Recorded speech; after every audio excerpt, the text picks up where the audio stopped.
অধিকাংশ স্ত্রীর 4টা ভুলের কারণে স্বামীরা সংসারে কোনো উন্নতি করতে পারে না। হাজারো ইনকাম করার পরেও দেখবে যে সংসারের মধ্যে অভাব, অনটন, অসুখ বিসুখ, বিভিন্ন দুশ্চিন্তা, ডিপ্রেশন সবসময় সংসারের মধ্যে লেগেই থাকে। আর নবীজি বলছে এর কারণ হলো মূলত স্ত্রীদের 4টা ভুল। এই 4টা ভুলের কারণে আল্লাহ ওই সংসারের মধ্যে রিজিকের বারাকাত উঠিয়ে নেন, সুখ শান্তি উঠিয়ে নেন। ওই ঘরে মানুষরা সবসময় অসুস্থতার মধ্যে পড়ে এবং রিজিকের অভাবের মধ্যে সবসময় ঢোকে। 1 নম্বরে নবীজি বলছেন ওই সমস্ত স্ত্রীরা যারা দেরি করে ঘুম থেকে ওঠে, ফজরের নামাজও কাজা করে এবং বেলা হওয়ার পরে ঘুম থেকে ওঠে।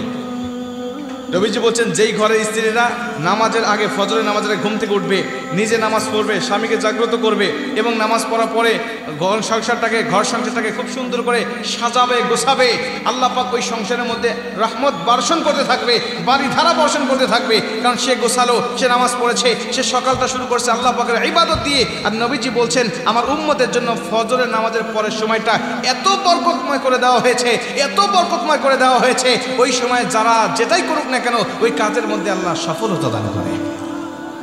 আপনি ফজর নামাজের পরে নামাজ পড়ে কৃষি মাঠে চলে গিয়েছেন, আল্লাহ ওই কৃষি মাঠের মধ্যে বরকত দান করবে। চাকরির স্থলে চলে গিয়েছেন, আল্লাহ বরকত দান করবে। ব্যবসা পরিচালনায় চলে গিয়েছেন, আল্লাহ সেখানে বরকত দান করবে। আপনি যাই করেন না কেন ফজরের নামাজের পরে আপনার জন্য সেটা বরকতময় করে দেবে। এই জন্য অনেক মুহাদ্দিস বলেন যে ফজরের পরে তোমরা ঘুমাবে না, ফজরের নামাজের পরে তোমরা ঘুমাবে না। কিন্তু আমরা বক্তারাই মূলত এই আমলটা করতে পারি না, কারণ সারা রাত মাহফিল করতে হয়, ফজর নামাজের পরে না ঘুমাইলে আমাদের শরীর চলে না, আমাদের ঘুমাইতে হয়।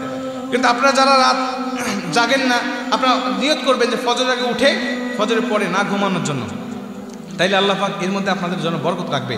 2 নম্বরে নবীজি বলছে ওই নারীর জন্য সংসারে কখনো সুখ শান্তি আসে না যেই নারী নিজের সংসারের থেকে বাবা মার সংসারকে বেশি প্রাধান্য দেয়। এমন স্ত্রী আছে না নাই? নীলফামারীতে একটাও নাই। নিজের সংসারের থেকে বাবা মার সংসার তার কাছে খুব প্রিয়। নিজের সংসারের টাকাগুলো নিয়ে বাবার সংসারে বিভিন্ন জমায়, বিভিন্ন গরু ছাগল কেনে, বিভিন্ন জমি জমা কট রাখে, বিভিন্ন কিছু করে বাবার সংসারে সেগুলোকে উন্নতি করার চেষ্টা করে। নিজের সংসার মনে হয় না, মনে করে যে আমার বাবা মার সংসারই আমার সংসার। কিন্তু না, এই স্ত্রী যার সংসারে আছে ওই সংসার কখনো উন্নতি হবে না, ওই সংসারে কখনো সুখ শান্তি আসতে পারে না। মুসলমান ভাইরা আমার 3 নম্বরে নবীজি বলেন ওই স্ত্রী যার ঘরে আছে ওই ঘরে কখনো উন্নতি হবে না যেই ঘরের স্ত্রীরা স্বামীর সম্পদকে হেফাজতে রাখতে জানে না, স্বামীর সম্পদগুলো গুছিয়ে রাখতে জানে না, ওই ঘরে কখনো রহমত বর্ষণ হয় না, ওই ঘরের মধ্যে কখনো রিজিকের অভাব দূর হয় না। যদি কোনো স্ত্রী সংসারের মধ্যে স্বামীর সম্পদগুলো গুছিয়ে রাখতে চায়, যদি সেগুলোকে হেফাজতে রাখতে চায়, আমার আল্লাহ সন্তুষ্ট হয়ে যায়, আমার আল্লাহ রাব্বুল আলামিন ওই ঘরে রহমতের বারিধারা বর্ষণ করে দেয়। জোরে কোন সুবহানাল্লাহ। 4 নম্বরে নবীজি বলেন যেই ঘরে সূরা ওয়াকিয়ার তেলাওয়াত হয় না ওই ঘরের সংসারের মধ্যে কোনো উন্নতি হয় না। নবীজি বলেন যেই ঘরে মাগরিবের নামাজের পরে সূরা ওয়াকিয়ার তেলাওয়াত হতে থাকে আল্লাহ পাক ওই ঘরের মধ্যে রহমতের বর্ষণ বারিধারা বর্ষণ করতে থাকে। এই মুসলমান আজও আমার জানা মতে অনেক পরিবার আছে যেই পরিবারে মাগরিবের নামাজের পরে প্রত্যেকটা পরিবারের সদস্য সূরা ওয়াকিয়ার তেলাওয়াত করতে থাকে। আল্লাহ পাক তাদেরকে দুনিয়ার কল্যাণগুলো দান করেছে। এই বিষয়ে হাদিসও আছে।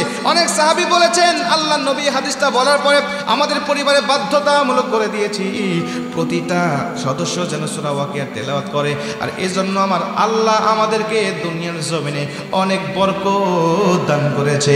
জোরে কোন সুবহানাল্লাহ। তাহলে আমরা এই 4টা আমল বিশেষ করে করার চেষ্টা করব, আর এই 4টা বদ অভ্যাস আমরা ত্যাগ করার চেষ্টা করব।